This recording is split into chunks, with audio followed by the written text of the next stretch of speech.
In this video, I'll detail how to fix iPhone settings name grayed out on iPhone 12 or your iCloud is grayed out on iPhone 12.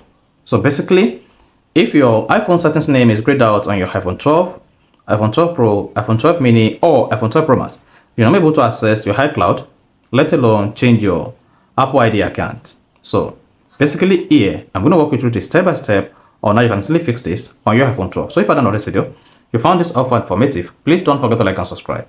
Now, the first thing you want to do is go to your iPhone settings.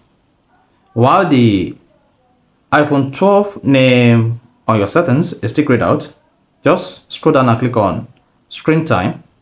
Now, once you look at screen time, I want to scroll down, tab content and privacy restrictions.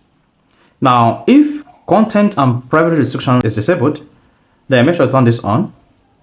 Then once turned on, you want to scroll down until you get to allow changes to, and then click on account. Then if account is set to don't allow, make sure you set this to allow. Then once that is set to allow, just go back to your iPhone settings. Then your iPhone settings name on iPhone 12 will be fixed. You see that? And if you discover that this is still not fixing, just go ahead, close the settings.